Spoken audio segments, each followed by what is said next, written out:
My dad yelled, "You've never given this family anything." So I proved him wrong when I walked away and let them feel exactly what I'd been giving all along. My name is Eric. I'm 29, and until last year, I thought I understood what family meant. Not the Hallmark card version, but the kind you build your life around, even if it means carrying more than your share of the weight. I've always been the quiet one, the responsible son, the one who sends flowers on birthdays and picks up the slack when nobody else even notices there is slack. But I didn't grow up thinking I'd be the backbone of a family that constantly made me feel like I was disposable. That part happened slowly, almost quietly, like right under the floorboards you don't see until it all caves in. Growing up, I was the middle child. My older brother Adam was the golden boy varsity football, charming always with a crowd around him. My younger sister Mia was the princess from the moment she was born. And me, I was the one who got B+ grades and was told I wasn't living up to my potential. I didn't mind, really. I kept my head down, got a scholarship, moved out, and eventually started my own small IT firm that by some miracle took off after 3 grueling years of ramen 16-hour days and getting ghosted by every investor I pitched to. The funny thing is, when I was struggling, they were silent. But when the money came in, that's when I became family again. It started small. My dad asked if I could help cover the remainder of Adam's car payments just until he gets promoted. Then came Mia's private college tuition only because the financial aid didn't cover enough. My mom needed help with the roof repairs, then the heating system, then the kitchen remodel she always dreamed of. And just like that, I was paying for 3 households and still getting texts like, "Can you VMO me for the groceries?" At first I didn't mind. I was grateful I could help. I even convinced myself I was building something, a legacy maybe. I figured one day I'd be able to look back and say I made life better for the people I loved, but something about the way they treated it, like it was owed, like I wasn't doing anything special, started eating at me. Last Thanksgiving was the turning point. I hosted, not because I wanted to show off, but because I finally had a home big enough to seat everyone. I had it catered, cleaned, set up a fire pit in the backyard. Nobody offered to help, not even with dishes. Adam made a toast halfway through, talking about how lucky we are to have each other and how family always comes through, never once mentioning the fact that I paid for the whole thing. Mia brought her new boyfriend and barely looked up from her phone. And my dad, he spent the entire evening talking about how things were tougher in his day and how kids now have it easy. I swallowed it all with a smile, but inside I was already pulling away. Then came the night that unraveled it. It was a random Tuesday, maybe 2 months later. I had just finished a long meeting and came home to a voice message from my dad. His voice was clipped, tired, and sharp in the way only dads know how to be. He said, "All you do is take. You've never given this family anything worth remembering. If you had any pride, you'd stop acting like we owe you something and just leave." It stunned me for a second. I thought I misheard it, so I played it again. "All you do is take." I didn't yell. I didn't call back. I just stared at the message for a while, then walked over to the window and looked out at the city lights I used to love. Something inside me gave out quietly, like an old hinge snapping under weight. I packed a bag that night and left, no dramatic goodbye, no announcement. I even let my assistant know to pause all outgoing payments tied to family accounts, just a clean, silent break. 3 days went by, then a week. Radio silence. No one called, no one texted. It took them almost a full month to notice. Mia was the first. She called me late one Friday night, her voice shaky. "Eric, hey, I just logged into the school portal and my tuition didn't go through this month. Did something happen with the account?" I could hear the panic she was trying to smother, that fake casual tone you use when you're trying not to sound desperate. I replied with just one text, "Thought I never gave this family anything." No follow-up, no explanation, just that. She didn't respond. But within the hour, I had 4 missed calls from my mom, 2 from Adam, and 1 from a number I didn't recognize. The voicemail from my dad was hilarious in a dark way. "Eric, we need to talk. Whatever this little stunt is, it's not funny. Your sister's future is on the line." No apology, just demands. Just that same old tone that said, "You owe us." That weekend, I flew to Denver. I'd never been, but I needed somewhere far enough to feel like I'd escaped orbit. I stayed in a small Airbnb overlooking the mountains, slept better than I had in years. And for the first time in a long time, I didn't check my email. I didn't open any messages. I let the world spin without me. And back home, that's where it all started falling apart. Mia's school sent a notice of pending withdrawal due to non-payment. Adam's car, still unpaid, was repossessed. My parents' mortgage payment bounced. And just like that, the foundation they built on my silence cracked wide open. They started reaching out to extended family, telling their version of events, how I cut them off out of nowhere and abandoned my responsibilities. But the thing is, you can't rewrite a story when too many people already know the truth. And a few of my cousins, they knew. They'd seen the pattern for years. I got a message from one of them, Emma, my mom's niece. She said, "I've always admired how patient you are, but I'm glad you finally stopped being their safety net." That message hit harder than I expected because the truth is, I didn't want revenge. I wanted peace. But once you take away the thing they used to control you, once they realize they need you more than you ever needed them, that's when the real unraveling begins. I spent a week in Denver mostly doing nothing. I'd walk to a little coffee shop near the Airbnb every morning, journal for a bit, then wander around downtown just to remind myself what uninterrupted silence felt like. No buzzing phone, no obligation, no one asking, "Can you just do me one more favor?" It was strange at first how foreign that calm felt, like I had to unlearn the habit of bracing for someone else's disappointment. By the second week, I'd rented a car and driven out to Boulder. I hiked alone, something I'd always wanted to do but never got around to because every time I planned a trip, someone in the family needed a bailout, a broken AC, a late credit card. Mia once called me from a resort in Cancun saying she lost her wallet and needed me to wire her emergency cash. That memory popped into my head as I stood at the edge of a cliff trail, wind cutting through my jacket. The entire valley stretched out below me. I laughed out loud, really laughed. It echoed off the rocks. It took 3 full weeks before my mom broke the silence with something more than passive-aggressive voicemails. She emailed me the subject line, "We need you to come home." No greeting, just a long block of text that started with, "I don't know what's gotten into you," and spiraled into, "Your father is furious."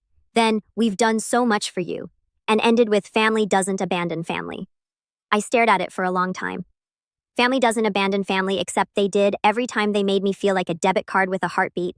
Every birthday they forgot. Every time they took money from me without a thank you. Every holiday where I sat in the background while Adam gave his speeches and Mia got showered in gifts. They didn't call it abandonment. They called it tradition. I didn't reply. Instead, I forwarded the email to my lawyer, Daniel, who'd helped me set up a trust fund years ago. I told him to start the process of transferring the remaining educational payments to a scholarship program for first-gen college students, the ones who actually needed help, the ones who wouldn't laugh behind my back while draining my bank account. I also asked him to look into who was listed on the deed for the lake house, the one my parents used every summer, paid off in full by me under the false promise that it would be a shared family investment. Turns out my name was still on the paperwork, so I made a decision. That Sunday morning, I booked a flight back home, not to reconcile, not to be guilted, but to collect receipts. I didn't tell anyone I was coming. I landed around noon, picked up a rental, and drove straight to the house, the same house I helped renovate when Dad threatened to sell it unless someone paid to fix the water damage. It looked the same, familiar and fake, like a movie set built to look like home. As I pulled up the driveway, I saw Adam's old pickup parked outside. I figured he moved back in after the repo. I didn't knock. I walked in with the spare key my mom forgot I had. The moment I stepped into the living room, I heard voices. "He's being dramatic," Adam was saying. "He'll come crawling back once he gets over himself." Mia's voice followed quieter. "I just don't get why he's doing this. I mean, it's not that much money to him, is it?" My dad grumbled something I couldn't quite make out, then loud and clear, "Eric's always been the weakest, hiding behind his computer, acting like money makes him special." I stood there in the hallway unseen as they continued tearing me apart like I wasn't the reason the lights were on. I didn't cry, I didn't storm in, I didn't even feel anger, just confirmation. They never saw me, not really. I backed out quietly and drove to the lake house. I walked through the front door, took one long look at the open-plan kitchen, the wall of family photos that didn't include a single one of me, and started snapping pictures for the real estate listing. By nightfall, my lawyer had everything he needed to initiate the sale. That was Saturday. On Monday, I sent one final message in the family group chat. "You said I never gave this family anything, so I'm finally giving you what you've always acted like you wanted: distance. No more tuition, no more car payments, no more roof repairs. Sell your own memories. I'm out." I left the group chat and blocked them all. I thought that would be the end of it. But what I didn't realize was just how deep the web of dependence had gone and how fast it would unravel once I cut every thread. Because within the week, Mia was facing expulsion. Adam was fired after missing too many shifts trying to figure things out. My parents, let's just say their bank called with questions about a mortgage they could no longer afford. And me? Well, I was already halfway to the airport for a new trip this time. Tokyo first class, no guilt, no strings. But the real kicker, what happened the next time they tried to crawl back? I was somewhere over the Pacific when my phone finally caught up to the chaos I'd left behind: dozens of missed calls, voicemails from numbers I didn't recognize. Friends of Mia, probably, or someone trying to talk sense into me on my family's behalf. There were texts from my dad that looked like they started as threats but quickly unraveled into desperate half-sentences like, "We didn't mean it that way," and "You're still our son." That one made me laugh. I didn't listen to a single voicemail, didn't open any of the attachments. I just watched the notifications stack up like a silent slideshow of panic. It's funny how people who say you've never given anything suddenly remember exactly how much you gave once it's gone. Tokyo was everything I needed: clean, quiet, anonymous. I wandered through temples and neon-lit arcades, let my mind breathe in a way I didn't know was possible. No guilt weighing down my shoulders, no surprise emergencies. For the first time in my life, I was just me, not someone's backup plan, not the family fixer. 2 weeks into the trip, I finally unblocked just one person, Emma, my cousin. She'd sent a single message during the whole fallout, no pleading, no drama, just when you're ready to talk, I'm here, not to convince you, just to listen. I met up with her after I got back. We sat in a cafe near her apartment and she brought her laptop. I want to show you something, she said, sliding it across the table. It was a Reddit thread of all things. Mia had posted under a throwaway account asking for financial help to stay in school after an unexpected family emergency. She told a story that painted me as the unstable one, said I'd abandoned the family for no reason, claimed I was having a breakdown. People were donating money, strangers. Emma looked at me tight-lipped. She's raised almost 6,000 so far. I figured you should know. I stared at the screen, feeling a twist in my gut that wasn't anger so much as sadness. There it was again, that same story reshaped to fit the victim role, only this time she was doing it publicly, monetizing it, weaponizing strangers' sympathy. And worst of all, she still didn't see what she'd done. That night, I didn't rage post or call her out directly. I did something quieter. I took screenshots of every payment I'd made toward her education, bank transfers, tuition receipts, even the textbook fund I'd wired during her freshman year. I uploaded them in a private Imgur album, no names, no dramatic captions, just dates, dollar amounts, and payment confirmations. Then I posted one anonymous comment on the thread. Before you donate, maybe ask where the other $90,000 went. Some people forget who helped them when the help stops. It didn't go viral, it didn't need to. But within 24 hours, her post was removed by moderators for suspicious activity, and the comments turned. That was the first real consequence any of them faced. The second came a week later when I received a certified letter at my office. It was from my dad, not handwritten, typed like some legal notice. It opened with, "We are formally requesting a meeting to discuss the breakdown of our family dynamic." I almost choked laughing, like they were trying to hold a board meeting to fix what they broke. But buried in the legalese was the real reason they reached out. They wanted a portion of the proceeds from the lake house sale. Apparently, they believed they had emotional equity in the property. I passed the letter to Daniel without a word. He read it, smirked, and said, "Want me to send them a reminder that emotional equity doesn't hold up in court?" I nodded, and then we did one better. We sent them a copy of the original agreement one dad had signed years ago when I first offered to pay for the lake house. It clearly stated in his own words, "I acknowledge that this home is purchased by and remains the property of Eric. Last name. I relinquish all future claims." He'd forgotten, or hoped I had. That letter shut them up real fast, but the silence didn't last. Not once word got out that I was selling the main house too. See, while I was in Tokyo, Daniel and I had been working on a quiet side project. Turns out years ago, I'd loaned my parents a large sum under a verbal agreement when they couldn't keep up with the mortgage. They'd never paid me back. Daniel tracked every deposit, compiled every wire transfer, and we filed a lien on the house. They now owed me well over $80,000, which meant I could legally force a sale. Emma called me that night. "Eric, they're panicking. Your mom called mine in tears. Your dad's threatening to go on social media." I sighed. "Let him. I've got receipts. Let's see who wins that PR war." But what I didn't tell her was that I wasn't doing this for revenge anymore. I was doing it for closure. Because what none of them realized was that I had given them everything. My time, my savings, my loyalty, and they mistook it all for weakness. They thought I was a faucet they could twist on whenever they were thirsty, and now they were learning what thirst really feels like. And yet the most satisfying moment hadn't even come yet, because the day the house went up for auction, I walked through the front door one last time. I parked across the street the morning of the auction. The air had that sharp, stale chill that always hung over our neighborhood in the early fall. I sat in the car for a minute, just watching. It was surreal seeing the home I grew up in, this place that had absorbed so much history, joy, bitterness, now with a small white sign staked in the front lawn. "Notice of foreclosure auction today. No trespassing." I got out, hands in my pockets, walking slowly toward the house. The door was already open. Daniel was inside, speaking with the auction rep, a middle-aged woman with a clipboard and a no-nonsense look. He nodded when he saw me. "You don't have to be here for this," he said gently. I wanted to be. And I did, not for vengeance, not for the spectacle, but because this moment deserved a witness, someone to see it, feel it, and make sure it didn't just slip by like everything else I'd swallowed over the years. I walked through the living room slowly, as if I were trying to absorb it all one last time. The dent in the hardwood from when Adam threw a baseball inside, the faded stain on the carpet where Mia spilled nail polish and blamed it on me, the wall where my parents used to pin up report cards and drawings until they quietly stopped adding mine. It was strange how little of myself I saw here, like I'd been a ghost in my own family story. I stepped into the kitchen next. That one hit harder.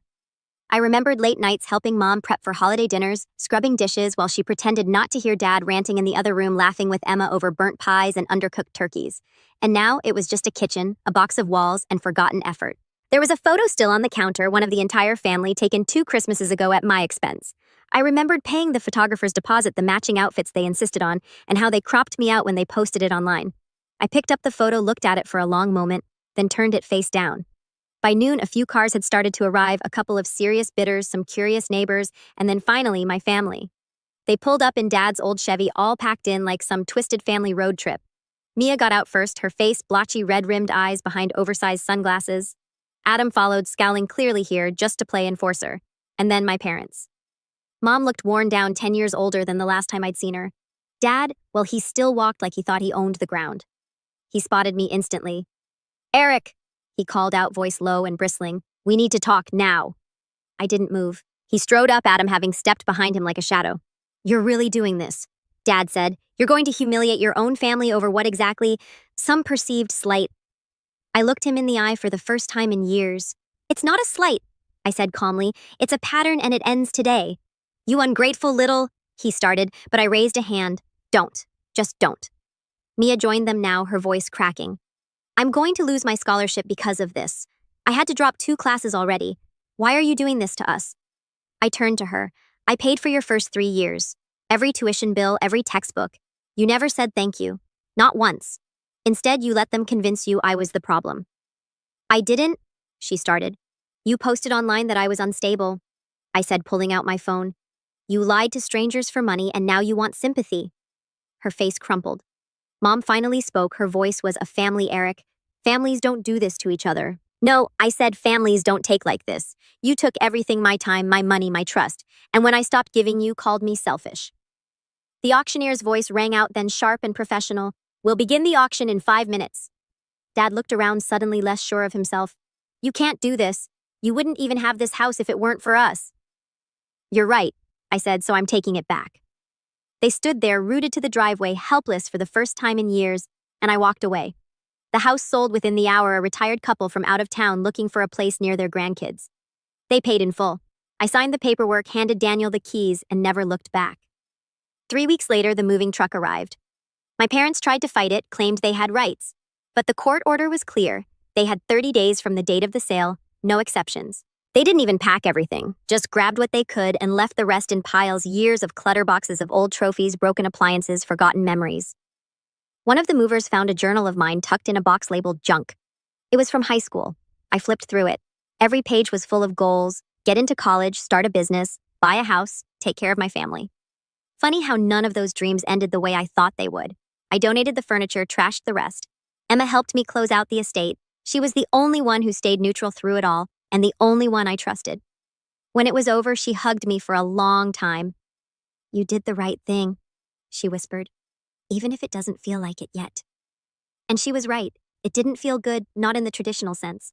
There was no soaring victory, no final confrontation with slow clapping applause, just silence, a sharp echoing silence that slowly gave way to peace. I moved shortly after that, bought a loft in a different city, smaller, simpler, but mine. No secret bills, no guilt. The calls eventually stopped, the emails dried up, and over time, even the bitterness faded. I didn't hate them. I just disconnected, like finally cutting the last thread of a frayed rope that had been dragging me underwater for years. One night, I sat out on my balcony sipping tea, watching the lights flicker in the building across the street.